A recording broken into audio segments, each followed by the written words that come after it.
Hi guys, so today we're in Drumacoo Cemetery and we're going to go up and have a look at this. It's a Gothic revival single cell mausoleum for Lady Harriet, and it's built into, it's built into the church, St. Sordy's church. So you can see that there's some lovely headstones, and the day is much better, but we still have that wind.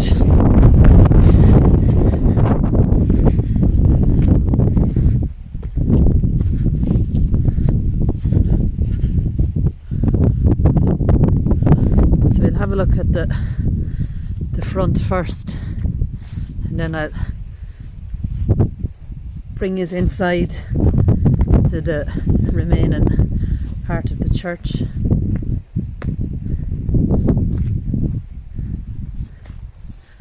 Have a look at that.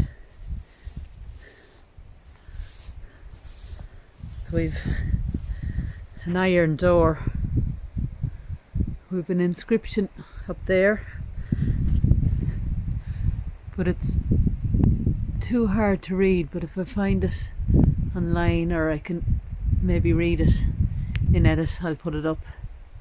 But look at that door.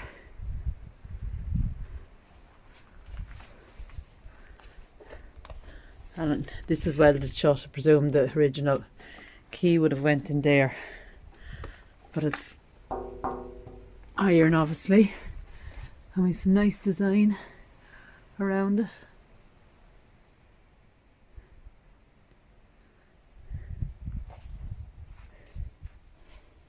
St. George Mausoleum, and it just says it was restored by the Irish Georgian Society and the Office of Public Works.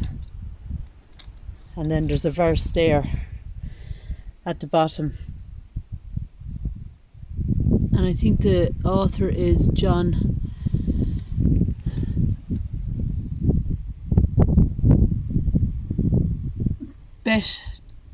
Benjamin. I've never heard of him, but it says, sheep's wool, straw and droppings cover graves of spinster, rake and lover, whose fantastic mausoleum sings its own sea blown.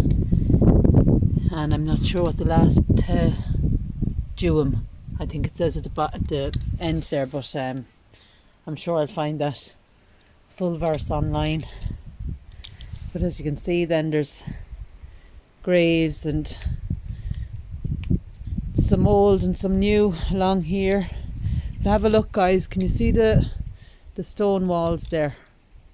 And Galway in the west of Ireland are known for these little small stone walls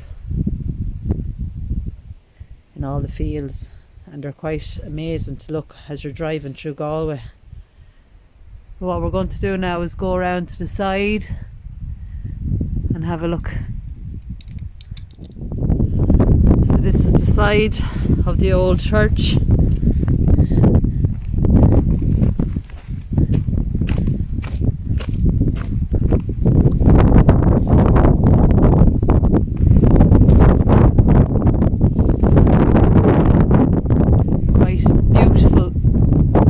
Stonework around the original doorway. Look at this. Isn't that gorgeous? And all of these.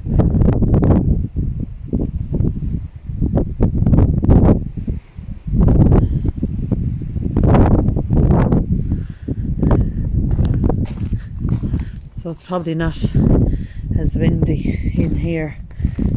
Michael Quinn died 1927, James Quinn, October 1964. And we have a few of these headstones. There's 1908, Bridget. Those ones are too hard to read, but look at them. And here, this is the mausoleum, and you can see that it was once part of the church. We still have the altar. Look at that for a window.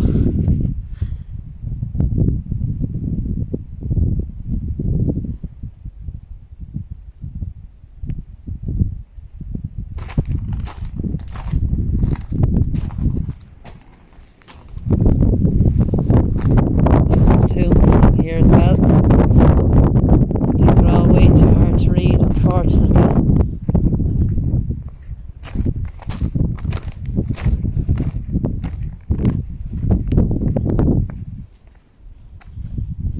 We've William in 1893, aged 42, erected by his beloved father, Thomas Dunn. So look at this for a door. The shape of it, and I'm presuming it was restored at some stage. The shape of it.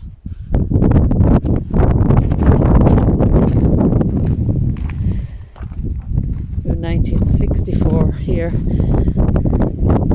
This is probably another doorway because you can see the arch, or maybe a window even actually. Possibly a window.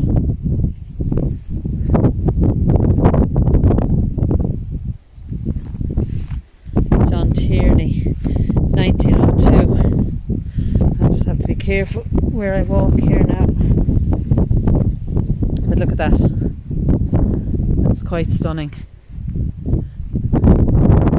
It seems like such a huge mausoleum for just two people.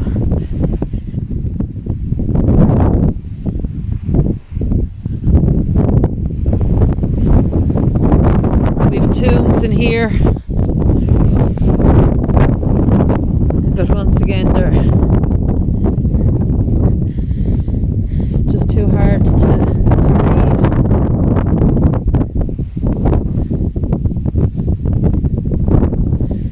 I'll just take a little walk around the side here.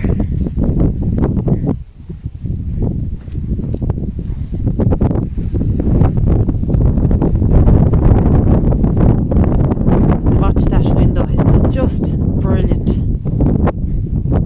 Look at that. And I presume at some stage it was stained glass. It's all gone.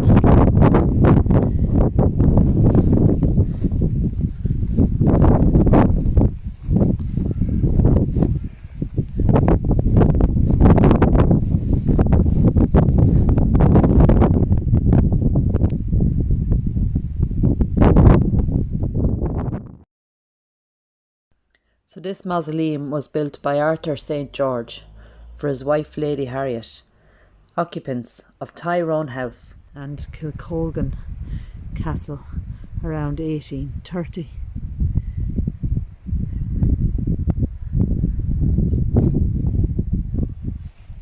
As you can see off in the distance, these little stone walls. Let's see if I can zoom in a bit.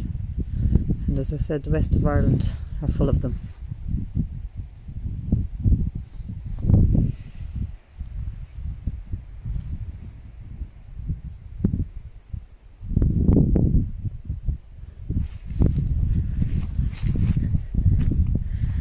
So, rest in peace to the St. George family. Just before we leave, this one caught my eye. Isn't that just stunning?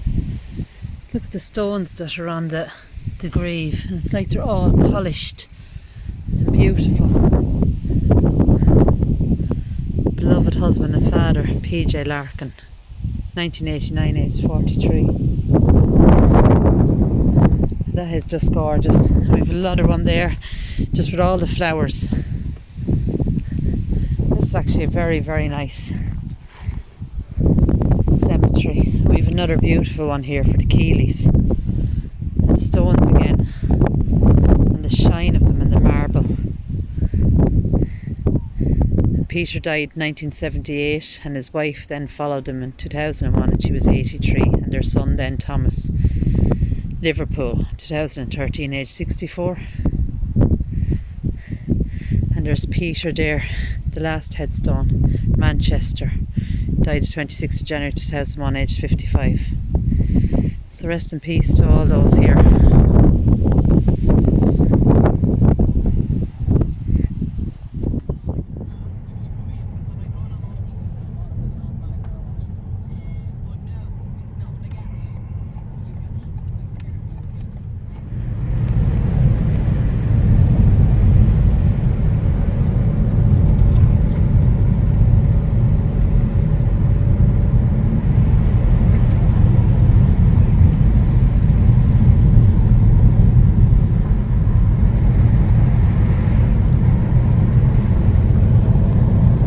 So guys, this is just a typical small road in Ireland, and as you can see there, we've cows grazing, and you can see the little small stone walls again that I was showing you there, and it's windy back roads.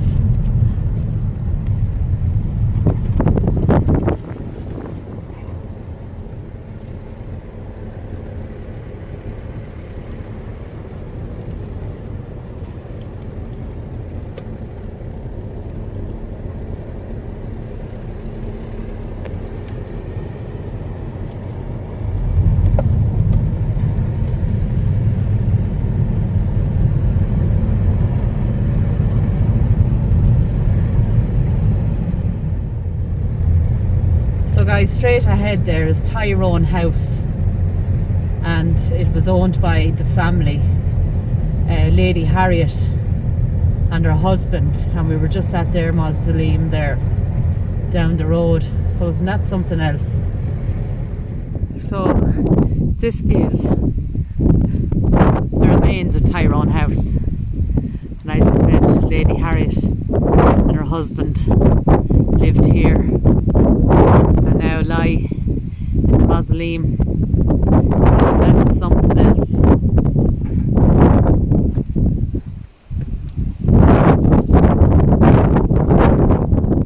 Wow. So look at all those windows. That would have been the main door there.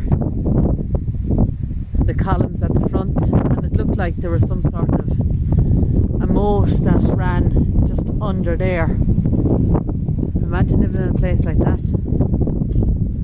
That's just absolutely amazing.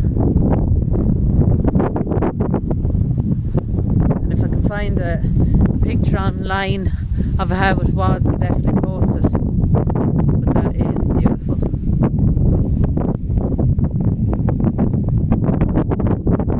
Just look at that for scenery. That is what they would have looked out on. The rolling hills. County Galway.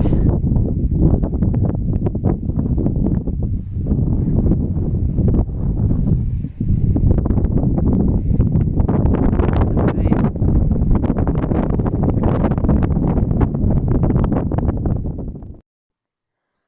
Tyrone House, County Galway, was built in 1779. Its original owner was Christopher St. George, of an old Norman Galwegian family.